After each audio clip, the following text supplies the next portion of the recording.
Good morning students, welcome to my channel study locker. आज हमारी worksheet 8th class की social science history की है। 8th वर्कशीट चैप्टर है हमारा फ्रॉम ट्रेड टू टेरिटरीज। हम इसी चैप्टर को काफ़ी टाइम से वर्कशीट के थ्रू पढ़ रहे हैं। हमने देखा कि कई सारे जो है ट्रीटीज़ जो है हमारे भारत के ऊपर ला दी गई, तो और युद्ध किए गए, मतलब अंग्रेजों की कोशिश थी हमारे ऊपर ज़्यादा से ज़्यादा कब्जा करने की। तो आज जो हम नई नीतियाँ पढ़ेंगे, paramountcy and the doctrine of lapse. The claim of paramountcy. Paramountcy का मतलब होता है खुद को सर्वोच्च मानना, सबसे ऊपर मानना। अंग्रेज ये दिखाने की कोशिश कर रहे थे कि वो हमारे देश में आए हुए हैं और हम पे शासन करके हमारे लिए वो फायदा कर रहे हैं। वो अपने आप को सर्वोच्च समझते थे कि वो सबसे ऊंचे हैं, सबसे अच्छे हैं और वो हम पे कब्जा करने लायक हैं। As you know that from the early 19th century, the company pursued as an aggressive policy of territorial expansion under Government General Lord Hastings.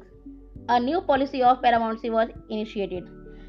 Lord general जो हमारे उस समय के गवर्नर जनरल लॉर्ड हेस्टिंग्स जो थे, उन्होंने इस पैरामाउंट्सी का नाम सामने रखा। मतलब कि इन्होंने इस नीति को, इस पॉलिसी को सामने रखा ये दिखाने के लिए।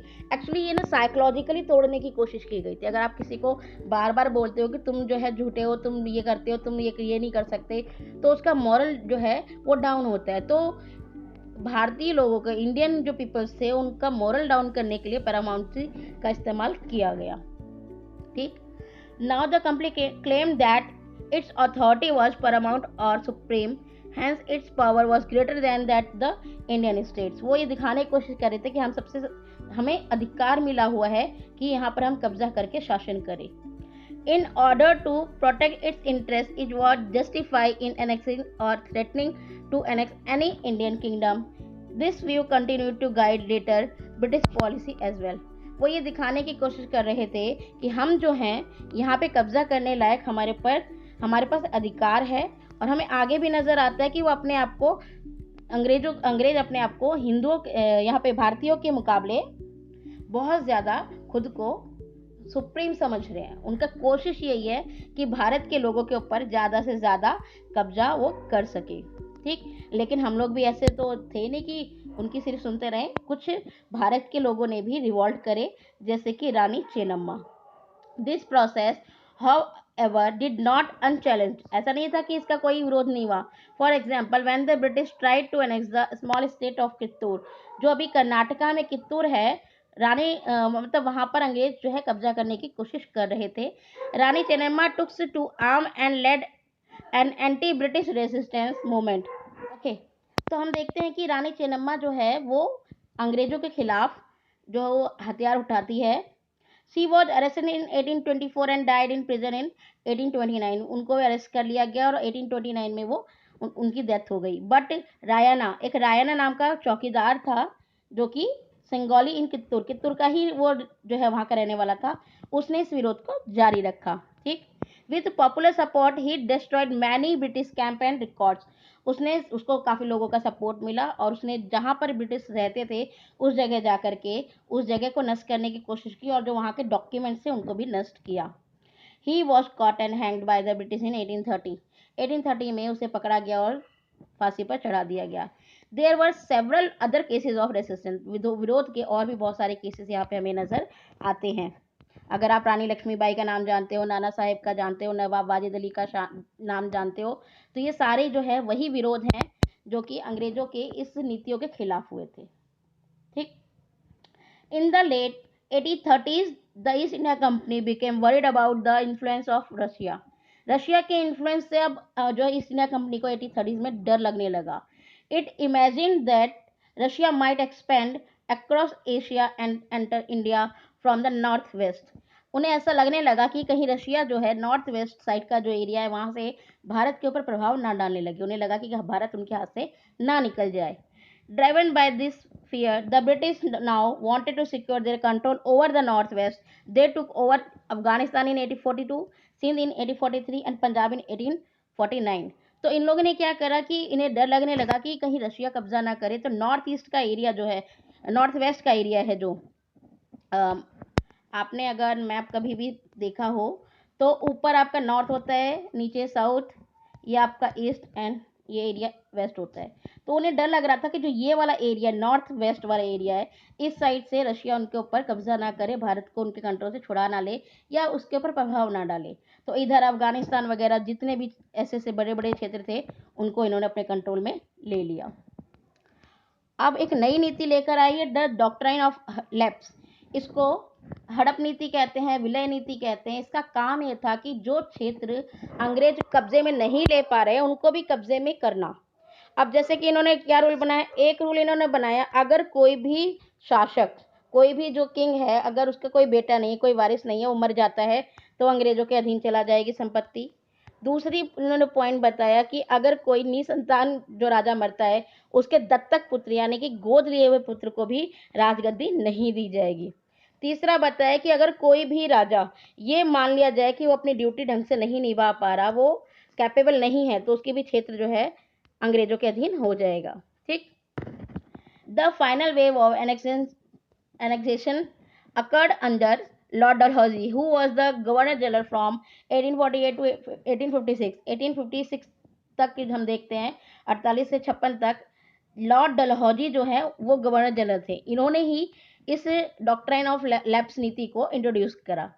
The doctrine declare that if any Indian ruler, कोई भी अगर Indian ruler died without a male heir, मतलब कोई भी ऐसा व्यक्ति जो उसके शासन को संभाल सके, पुरुष में उसके परिवार का ना हो, हिज किंगडम वुड लैप्स, उसकी किंगडम जो है लैप्स हो जाएगी, और that is becomes parts of company territories. तो वो इंडियन इंडियन कंपनी मतलब इंडियन स्टेट नहीं रह जाएगा, फिर वो इंडियन के ऊपर जो कब्जा कर रहे हैं ईस्ट इंडिया कंपनी, उनका हिस्सा हो जाएगा। One kingdom after another was annexed simply by applying this doctrine. इन्होंने एक एक करके हर राज्य पे अपनाना शुरू कर दिया, जैसे सतारा, संबलपुर, उदयपुर, नागपुर, झांसी। इन्होंने यही नीति, यही पॉलिसी डॉक्ट्राइन ऑफ लैप्स को इस्तेमाल करके इन क्षेत्रों को अपने कंट्रोल में ले लिया। Finally in 1856 the company also took over Awadh. Awadh भी 1856 में जो है कंट्रोल में ले लिया गया। अवध का जो शासक था नवाब वाजिद अली शाह, उसको इन लोगों ने साबित कर दिया कि जो ये है वो ड्यूटी करने लायक नहीं था, मतलब कि उसको अयोग्य साबित कर दिया। To take over Awadh in order to free the people from the misgovernance. इन्होंने क्या बोला कि ये हमारी ड्यूटी है, ये हमारी ड्यूटी है कि हम अवध को ऐसे राजा से मुक्ति दिलाएं जो कि अयोग्य है। हालांकि जो राजा था उसे वहां की प्रजा बहुत पसंद करती थी, नवाब को। And raised by the humiliating way in which the Nawab was deposed, the people of Awadh joined the great revolt that broke out in 1857। वहाँ के लोग भी विरोध में जो है बहुत गुस्सा आया उन्हें, नवाब वाजिद अली शाह को जब उन्हें हटाया गया। कहा जाता है नवाब वाजिद अली शाह इतने अच्छे शासक थे कि वहाँ के जो लोग थे उनके हटाए जाने के बाद उनके पीछे रोते रोते जा रहे थे, मतलब काफ़ी फेमस थे वो। तो वो लोग जो है इकट्ठे उठ खड़े हुए और हम देखते हैं 1857 में काफ़ी हद तक जो है रिवॉल्ट हुए। एक क्वेश्चन आंसर्स पर चलते हैं। What was the claim of paramountcy under whose leadership the claim to paramountcy was declared.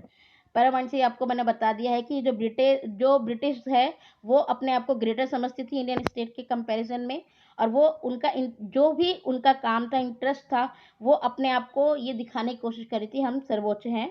The policy of supremacy जो है ये लॉर्ड हेस्टिंग्स के थ्रू चलाई गई। What was the doctrine of lapse? Why it was immoral? The principle of the doctrine of lapse was that if a ruler dies and have no male heir, then his princely state will be annexed and become part of this their territory under British rule। अगर कोई भी राजा जो है बिन बिन किसी वारिस के मर जाता है तो उसकी प्रॉपर्टी जो है ब्रिटिश रूल के अंदर आ जाएगी। If ruler is in unfit, unfit का मतलब है यहाँ पर कि वो सही से काम नहीं कर पा रहा है, वो अयोग्य है। His property will also be usurped by the British. मतलब ऐसी चीज़ें जो भी विलय नीति के यानी कि डॉक्ट्राइन ऑफ लेफ्ट के अंदर आती है, कोई भी अगर राजा मर जाता है बिना किसी वारिस के, या फिर कोई भी राजा जो कि रूल करने के ठीक नहीं है, उसको ब्रिटिश कब्जा करने की कोशिश करते थे। इवन द अडॉप्टेड सन, यहाँ तक कि अडॉप्टेड सन जो थे उनको भी सत्ता नहीं दी जा रही थी।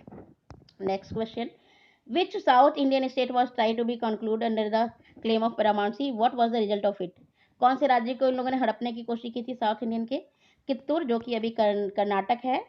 रानी Chennamma took up arms and oppose the British. Rani Chennamma ने इसके खिलाफ जो है हथियार उठा लिया और युद्ध किया।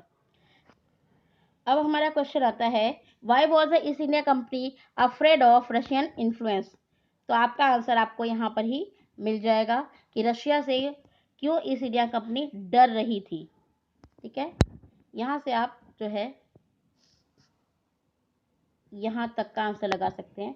ये आपका पूरा आंसर है कि ईस्ट इंडिया कंपनी रशिया से इसलिए डर रही थी कि उन्हें लग रहा था नॉर्थ वेस्ट में कब्जा कर लेगी कंपनी, रशिया के थ्रू कब्जा ना हो जाए। If you have been the citizen of Kittur, what would have been your reaction toward the East India Company? तो आपका आंसर ये आता है, if we were in citizen of Kittur we would have cooperated in the movement against the British like Rani Chennamma of Kittur. अगर हम भी कित्तूर के निवासी होते तो हम भी कोशिश करते कि ब्रिटिश हम पे कब्जा ना कर सके।